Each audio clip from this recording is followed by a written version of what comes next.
बहुत ही बढ़िया, बहुत अच्छा। अरे क्या हुआ? कहना है ऐसे ही आना चाहिए, इतना ही फॉन्ट चाहिए।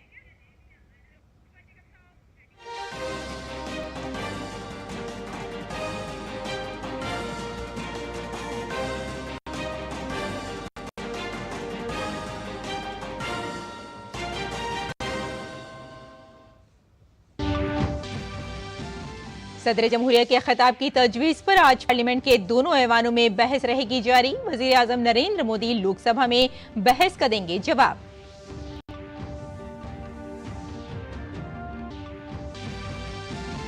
हिंदू से मुतालिक राहुल गांधी के बयान पर बढ़ा सियासी पारा। हुक्मरान जमात ने मुआफी का किया मुतालबा। ऐवान की कार्रवाई से हटाए गए काबिल एतराज तबसरे।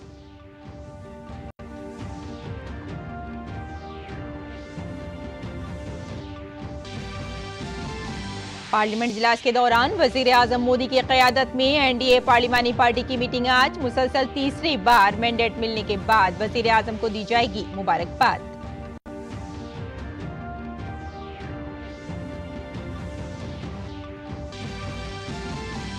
सीबीआई की गिरफ्तारी के खिलाफ केजरीवाल की दरख्वास्त पर दिल्ली हाई कोर्ट में समाअत आज। 26 जून को तिहाड़ जेल से हुई गिरफ्तारी।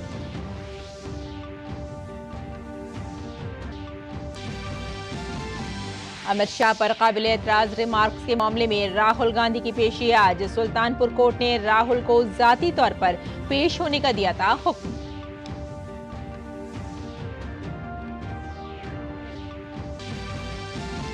और भारत ने अंडर 23 एशियन रेसलिंग चैंपियनशिप में जीते 8 तमगे। पहलवानों ने सरे फहरिस्त रहते जीते 4 गोल्ड, 2 चांदी और 2 कांसे के मेडल। आदाब नाज़रीन, खबरनामे में आपका इस्तकबाल है। मैं हूं आपके साथ रेशमा फारूकी। आइए तफसील से अब खबरों पर नजर डालते हैं। सदर जमहूरिया के खिताब की तजवीज पर आज भी पार्लियामेंट के दोनों ऐवानों में बहस जारी रहेगी। वजीर आजम नरेंद्र मोदी आज लोकसभा में बहस का जवाब देंगे। सदर जमहूरिया के खिताब पर राज्यसभा में शुक्रिया की तहरीक भी पेश की जा रही है। लोकसभा में सदर के खिताब पर बहस के लिए 16 घंटे और राज्यसभा में 21 घंटे का वक्त रखा गया। कल लोकसभा में सदर जमहूरिया के खिताब पर बहस में 40 अरकान पार्लियामेंट ने हिस्सा लिया। कल अनुराग सिंह ठाकुर ने लोकसभा में शुक्रिया की तहरीक पर बहस को मंजूरी दी थी और पहली बार लोकसभा के लिए मुंतखब होने वाले रुकन पार्लियामेंट बांसुरी स्वराज ने इस मंजूरी की हिमायत की थी। गुज़िश्ता जुमे को ऐवान में हंगामा आराई के बाइस बहस शुरू नहीं हो सकी। गुज़िश्ता रोज ऐवान बाला में सदर के खिताब की तजवीज़ पर बहस में 13 अरकान पार्लियामेंट ने हिस्सा लिया था।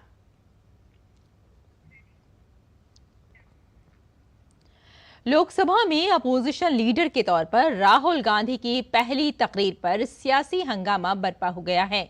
सदर जमहूरिया के खिताब की तजवीज़ पर राहुल ने हर मसले पर हुकूमत को घेरने की कोशिश की, लेकिन हुक्मरान पार्टी ने उन्हें बताया कि वो ऐवान को गुमराह कर रहे हैं और पार्लियामेंट झूठ बोलने की जगह नहीं है। सबसे बड़ी लड़ाई हिंदू मजहब पर उनके बयान की है। जैसे ही राहुल गांधी ने हिंदू समाज को पुरतशद्दुद बताया, वजीर आजम नरेंद्र मोदी ने फौरन ऐवान में एतराज किया। इसके बाद हुकूमत की तरफ से सख्त एहतिजाज दर्ज किया गया। अमित शाह ने उनसे माफी मांगने का मुतालबा किया। राहुल गांधी के बयान पर मजहबी रहनुमाओं ने भी एतराज किया है और कहा है कि मुकम्मल मालूमात के बगैर किसी मजहब के बारे में बात नहीं करनी चाहिए।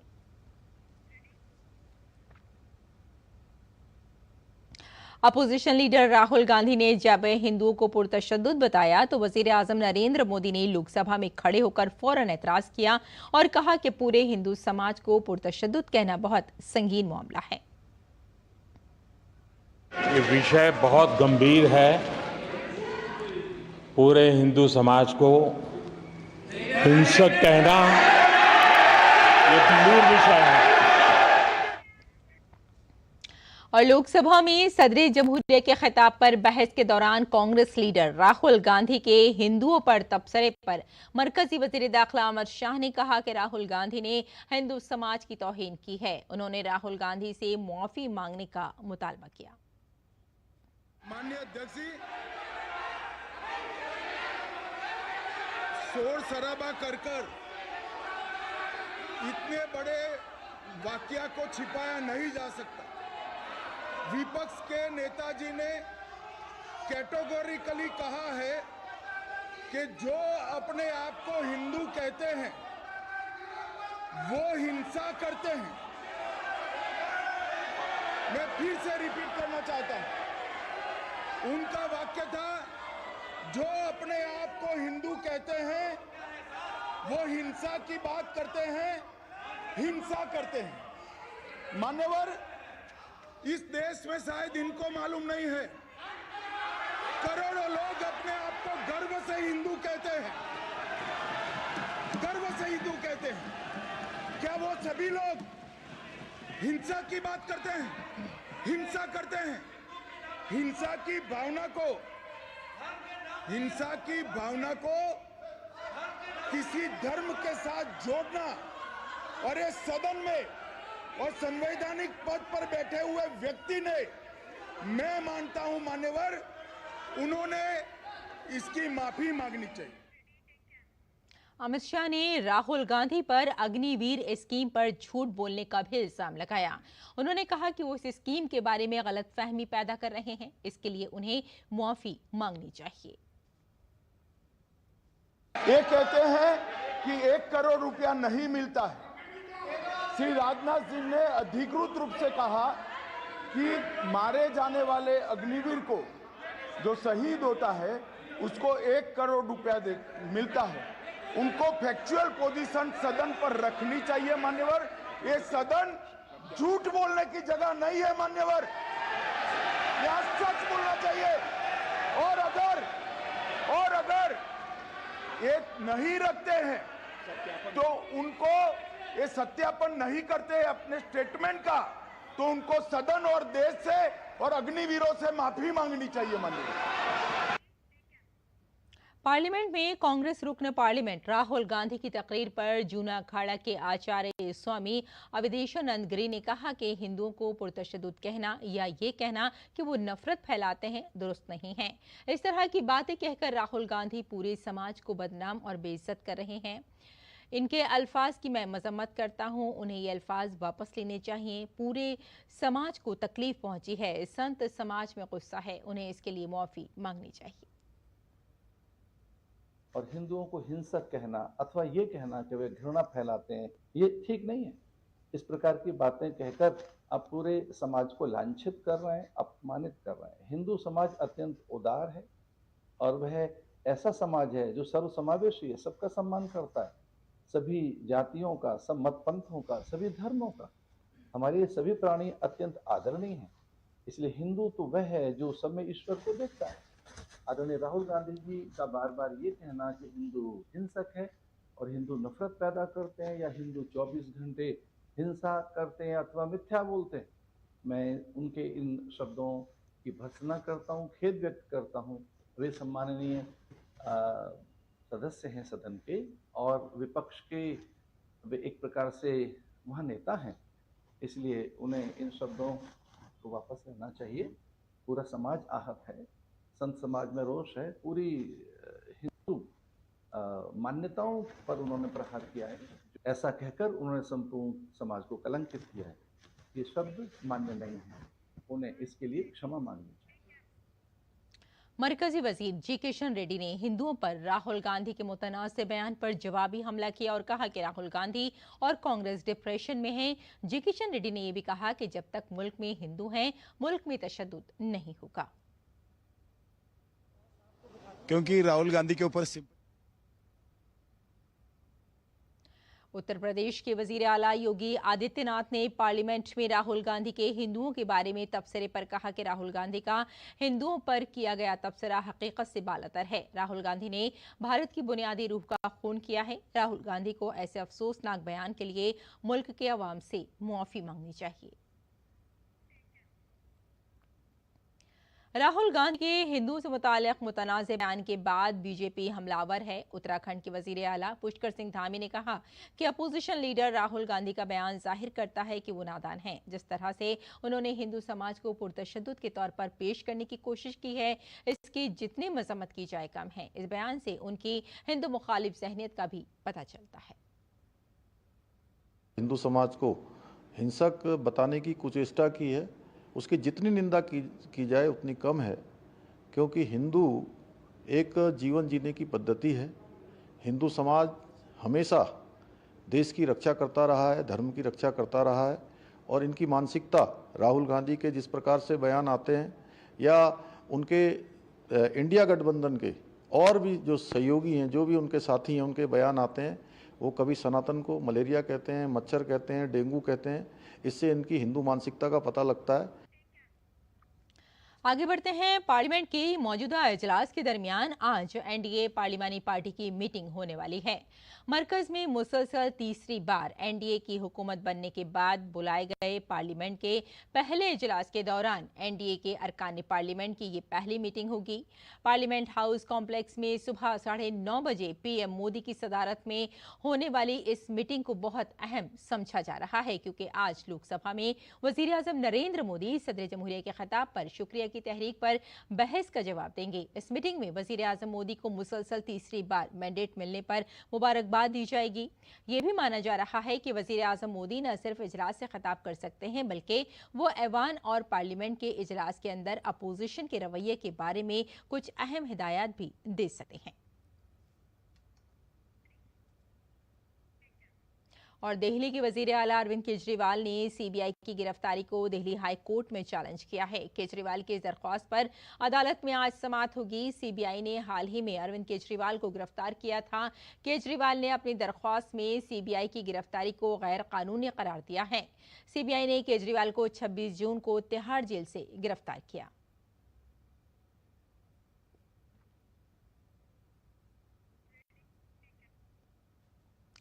इलाहाबाद हाई कोर्ट ने तब्दीली मजहब के रुझान पर सख्त तबसरा किया है। इलाहाबाद हाई कोर्ट ने तब्दीली मजहब के एक मामले की समाअत करते हुए कहा कि पूरे उत्तर प्रदेश में दर्ज फहरिस्त जात, दर्ज फहरिस्त कबाइल और माशी तौर पर गरीब अफराद का गैर कानूनी तौर पर मजहब तब्दील करने का अमल बड़े पैमाने पर हो रहा है।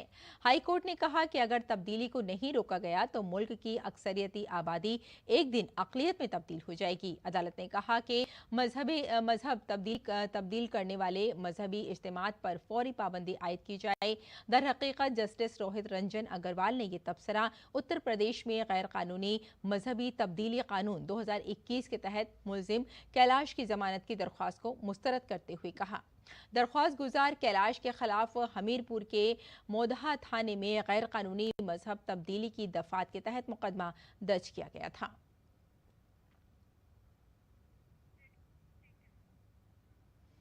और अमित शाह से मुताल्लिक़ काबिल एतराज़ तबसरा मामले में राहुल गांधी आज पेश होंगे। सुल्तानपुर कोर्ट ने राहुल गांधी को ज़ाती तौर पर पेश होने का हुक्म दिया था। दरअसल कर्नाटक में गुज़िश्ता असेंबली इंतखाबात के दौरान एक प्रेस कॉन्फ्रेंस में राहुल गांधी ने वज़ीर दाखिला अमित शाह पर काबिल एतराज़ बयान दिया था। बयान से दिलबर्दाश्ता होकर सुल्तानपुर के बीजेपी लीडर विजय मिश्रा ने राहुल गांधी के खिलाफ शिकायत दर्ज कराई थी, जिसे अदालत ने कबूल करते हुए राहुल के खिलाफ मुकदमा चलाने का हुक्म दिया था।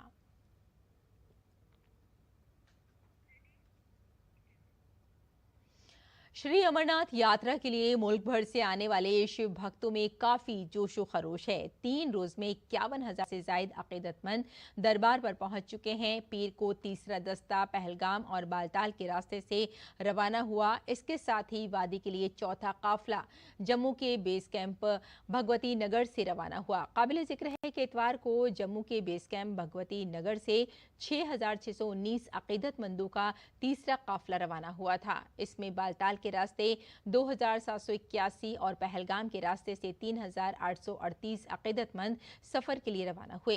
2,106 मर्द, 508 खवातीन, 11 बच्चे, 115 साधु और 41 साध्वियां 309 छोटी और बड़ी गाड़ियों में बालताल के रास्ते से सफर करने के लिए इस ग्रुप में रवाना हुए। इसी तरह पहलगाम के रास्ते जाने वालों में 3,037 मर्द, 633 खवातीन, 7 बच्चे, 126 साधु और 35 साध्वियां शामिल हैं। यात्रा के रास्ते पर बाबा बर्फानी के माफोकुल फितरत दर्शन के लिए आने वाले शिव भक्तों का मुकामी अफराद और लंगर कमेटी जोरों शोर से खैर मकदम कर रही है। यात्रा के आगाज के साथ ही जम्मू कश्मीर में मानसून भी सरगर्म हो गया है। इससे गर्मी से परेशान मुसाफिरों को भी कुछ राहत मिली है। मौसमियाती मरकज श्रीनगर के मुताबिक जुलाई के आगाज के साथ ही मानसून की सरगर्मियां बढ़ जाएंगी। इसके साथ ही जम्मू पहुंचने वाले अकीदतमंदों के लिए फौरी रजिस्ट्रेशन का अमल भी जारी है। मुल्क की मुख्तलिफ रियासतों में पहले गर्मी और अब बारिश अवाम के लिए परेशानी का बाइस बन चुकी है। मुसलसल मूसलाधार बारिश की वजह से महाराष्ट्र के मुंबई के रिहायशी इलाकों में बारिश का पानी भर गया है। इसके साथ ही गुजरात के जूनागढ़ के मुख्तलिफ इलाकों में पानी जमा हो गया है। महकमा मौसमियात ने शुमाल मशरक में शदीद बारिश का रेड अलर्ट जारी किया है। इसके अलावा हिमाचल प्रदेश और बिहार में मुख्तलिफ मकामात पर मूसलाधार बारिश का इम्कान है। और इंडिया एनर्जी स्टोरेज हफ्ता 2024 का इनाकाद नई दिल्ली में 1 जुलाई से हो गया है। इस साल इसका 10वां एडिशन मुनक्किद किया जा रहा है। इस तकरीब में भारत और दुनिया भर से तवानाई के शोबे के पॉलिसी साज और सरकर्दा इख्तराकार दिल्ली में यशु भूमि पर जमा हो रहे हैं। ये कॉन्फ्रेंस 5 जुलाई तक जारी रहेगी। इंडिया एनर्जी स्टोरेज वीक 2024 पीर को यशु भूमि नई दिल्ली में शुरू हुआ। हफ्ते भर जारी रहने वाले इस प्रोग्राम में तवानाई जखीरा करने, ई मोबिलिटी और ग्रीन हाइड्रोजन सेक्टर्स पर तबादला ख्याल किया जाएगा। इस कॉन्फ्रेंस का मकसद साफ तवानाई के शोबों के तमाम जराये को एक जगह पर लाना है। वजारत तिजारत और सनत के सेक्रेटरी सुनील बर्थवाल ने कॉन्फ्रेंस के दौरान कहा कि साफ तवानाई के शोबे में मुल्क में जिद्दतें आ रही हैं। इसमें देश विदेश से सभी जो निवेशक हैं वो यहाँ आए हुए हैं, वो और जो देश के भी जो बैटरी टेक्नोलॉजी में इनोवेशंस हो रहे हैं, जो मैन्युफैक्चरिंग में काम हो रहा है, उसको यहाँ पे दिखाया जा रहा है। और हिंदुस्तान में बहुत ही अधिक इसमें पोटेंशियल है। इंडिया एनर्जी स्टोरेज वीक 2024 दुनिया भर के 30 से ज्यादा ममालिक से पॉलिसी साजों, 250 रेगुलेटर्स, नुमाइश कुनंदगान और 1000 सनती रहनुमाओं को इकट्ठा करता है। कॉन्फ्रेंस आलमी शिरकत को भी राग़िब कर रही है। हिंदुस्तानी रिसाइकलिंग कंपनी लोहम के सीनियर नायब सदर चेतन जैन ने कहा कि उनकी कंपनी अहम मवाद पर तवज्जो मरकूज करती है और लिथियम आयन की हिंदुस्तान में काफी गुंजाइश है। लोहम इंडिया की सबसे बड़ी रिसाइकलिंग कंपनी है जो क्रिटिकल मटेरियल्स पे फोकस करती है और तीनों की तीनों चीज़ें रिसाइकलिंग, रिपर्पसिंग और कैथोड एक्टिव मटेरियल मैन्युफैक्चरिंग हमारे क्रिटिकल रोल है। गिवन की lithium ion recycling, lithium ion एक नई टेक्नोलॉजी है। इंडिया में इसका स्कोप बहुत बढ़ता है। ईयर ऑन ईयर ग्रोथ 30% के आसपास है और इस मटेरियल का बहुत क्रिटिकल रोल है। India energy storage week 2024 conference और नुमाइश इंडिया एनर्जी स्टोरेज अलायंस के जरिए मुनक्किद की गई है, जो कि पायदार तवानाई के हल पर तवज्जो मरकूज करने वाला एक मारूफ सनती इत्तेहाद है। आज जहां दुनिया भर में स्वच्छ ऊर्जा की चर्चा है, वहीं भारत को एक एनर्जी इनोवेशन और मार्केट के ग्लोबल हब की तरह देखा जा रहा है। कैमरा पर्सन अनिकेत दुबे के साथ शुभेंदु घोष, डीडी न्यूज़, दिल्ली। और आइए अब नजर डालते हैं दिल्ली से शाये कुछ उर्दू अखबारात पर।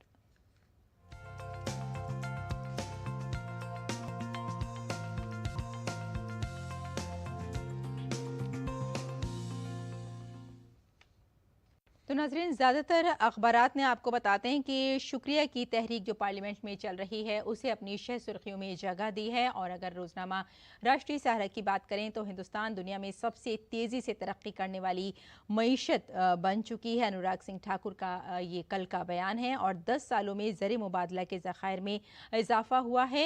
सदर जमहूरिया के खिताब पर शुक्रिया की जो तहरीक थी उस पर बहस का आगाज़ करते हुए अनुराग सिंह ठाकुर का नाज़रीन ये दावा रहा है। और पहले लोगों ने गरीब को गरीब तर कर दिया था। वज़ीर आज़म नरेंद्र मोदी ने 25 करोड़ गरीबों को खत इफ्लास से बाहर निकालने का काम किया है। तो नाज़रीन, ये था एक ये ख़ास खबर। और इसके अलावा एक और ख़बर पर हम आपकी नज़र डलवाते चलें। नीट दोबारा इम्तहान का रिज़ल्ट आउट हो चुका है और स्कोर कार्ड भी इस वक्त जारी हो चुका है। और हिंदुस्तान और पाकिस्तान ने जेलों में बंद कैदियों को फहरिस्त का जो तबादला था वो कर दिया है। और साथ में आपको यहाँ ये भी बताते चलें कि सिफारती रसाई के 2 तरफ़ा मुआहदे 2008 की दफ़ात के तहत हर साल 1 जनवरी और 1 जुलाई को ऐसी फहरिस्तों का जो तबादला है वो किया जाता रहा है। और आइए अब नज़र डाल लेते हैं नाजरीन अगली सुर्खी पर। सदर जमहूरिया द्रौपदी मुर्मू का नाजरीन ये बयान है और आपको यहाँ ये बता दें कि पीर को इंडियन एडमिनिस्ट्रेटर सर्विस यानी IAS का उन्होंने एक ख़ास बयान में ये बात कही कि अफसरान के लिए लोगों का एतमाद जीतना और बरकरार रखना बेहद ज़रूरी है। जहाँ भी काम करें हसासियत, ईमानदारी और कारकर्दगी के साथ अपनी छाप छोड़ें। और आइए अब देख लेते हैं एक और सुर्खी गज़ा की बात है। गज़ा इसराइली जुल्म सितम का सिलसिला वहाँ इस वक्त जारी है जैसे कि अखबारात बता रहे हैं और 45 फ़लस्तीनी शहीद बताए जा रहे हैं। इसराइल ने अल-शिफा अस्पताल के डायरेक्टर समेत 55 फ़लस्तीनियों को रिहा भी किया है। ये अखबार की नाज़रीन ये एक ख़ास सुर्खी हो जाती है। और साथ ही आपको एक और सुर्खी की तरफ आपकी तवज्जो मरकूज़ करा दें। मुबाहिसे में मायूस कुन कारकर्दगी जो बाइडन पर सदारती दौर से पीछे हटने के लिए दबाव बढ़ा है और बाइडन को सदारती ओहदे से हटाने से मगरबी ममालिक में इस्तेहकाम में कमी आएगी। नेटो का नाज़रीन ये बयान है। और चलते चलते एक और ख़बर देख लेते हैं। नए फौजदारी क़वानीन उजलत में नहीं बल्कि तफसीली बहस के बाद बनाए गए हैं। वज़ीर दाखिला अमित शाह का ये बयान है। जी हाँ, जैसे कि अभी हमने आपको बताया था कि सदर जमहूरिया के ख़िताब की तजवीज़ पर जैसे कि आज भी पार्लियामेंट के दोनों ऐवानों में बहस हो रही है, वैसे ही नाज़रीन ये कल की बात है। कल वज़ीर दाखिला अमित शाह ने कहा कि जो फौजदारी क़वानीन बनाए गए हैं वो किसी भी उजलत में नहीं है बल्कि तफसीली बहस के बाद ही इन्हें पाए तकमील तक पहुँचाया गया है। तो नाज़रीन ये थी अखबारात की सुर्खियाँ और आइए अब लौटते हैं बुलेटिन की जानिब। कुछ और ख़बरों पर नज़र डाल लेते हैं। अंडर 23 एशियन रेसलिंग चैंपियनशिप में भारतीय पहलवानों ने शानदार कारकर्दगी का मुजाहरा किया।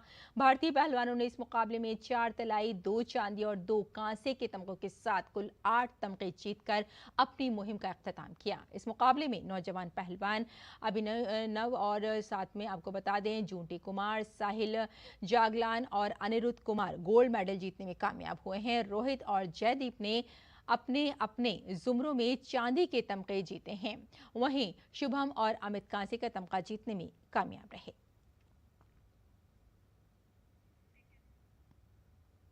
और अब एक नज़र मौसम के मिजाज पर।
तो नाज़रीन खबरनामे में फ़िलहाल इतना ही। इजाज़त दें, आदाब।